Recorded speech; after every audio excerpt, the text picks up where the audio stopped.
trabahador. Oo nga, saan tayo kukuha nun? Napakarami nun. Nandiyan naman ang mahihirap. Ba't hindi natin sila kuhanin?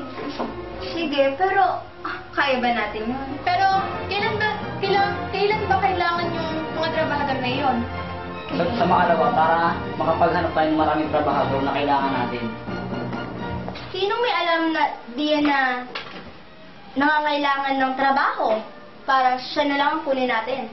Marami naman siguro dyan yung mga mahihirap nga. Tama. Kailangan. Marami naman tayong pondo para bayaran sila. Marami kasi ngayon mga walang trabaho. Sige. Ano pa? Sa makalawa, kailangan natin ng maraming trabahador at 5,000 pilak para magawa natin ang ating proyekto. Tapos,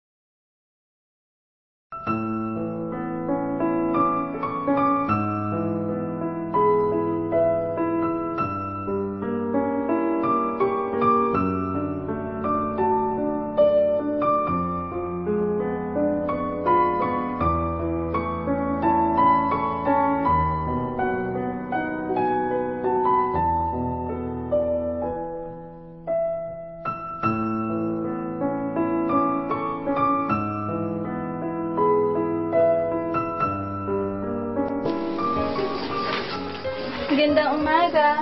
Salamat pa ng almusal mo. Sige. Salamat ha. Ito nga pala, ginawa ko para sa'yo yan. Para sa akin? Oo, sabi kasi ng pinsan ko, kaiba ka daw. Kaya yan, ginawa kita yan. Salamat ha. Walaan mo.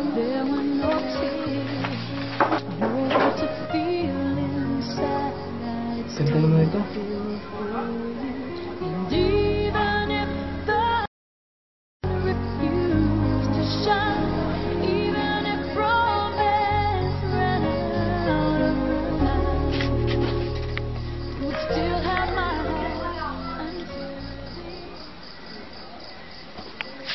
Ibang oras na.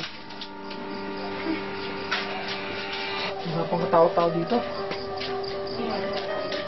Teka. Gabi pa. Ha? Ito yung libro ah.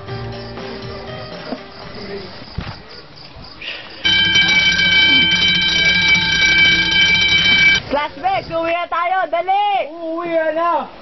Uwi na! Bili! Uwi na! Bessie! Bessie! Missing ko na dyan! Bessie! Hoy! Ano ba ito? Gagawa pa tayo ng project sa social, no? Gagawa pa tayo ng movie. Bilisan mo na! Nandito na ako! Bumalik na ako!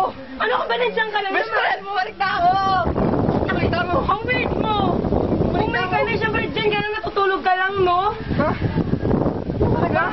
Para ka talagang siya.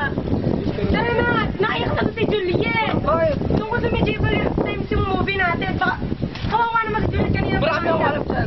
Marami kang alam? Tara na, bilisan mo. At hindi na umiyak si Juliet. Ang ako, please. Tayo, balik na po ako. Yes. Kasabay na talaga ako. Po? Gabi ka na. May ginawa lang po kami sa school. Tapos lang po namin yung Kumain ka project. na? Opo. Siya nga pala, pag... Po. Ayoko po maglinis ng bahay ni Lola. Ayoko po. Oh, sino mo sabi maglilinis kang bahay ng lola mo? Po. Pag gagawa ka ng ganyang project, papagabit malapit na exam mo, ha? Oo po. Kailangan mo maintain ang grades mo. Sige po. Sige. Sige na lang po. Bis ka na. Akala ko nung paglilinisan ako ng bahay ni Lola.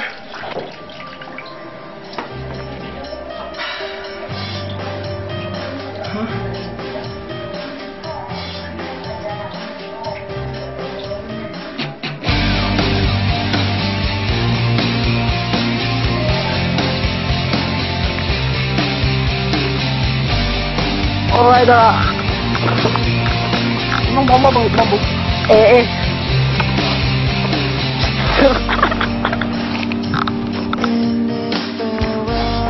Ito na po ha. Ito na po. Yan po. Behind the scenes ng aming pelikula, The Voice. Ito po si Dave, sa Pilipinas Show. Dave, ano po sasabi niya?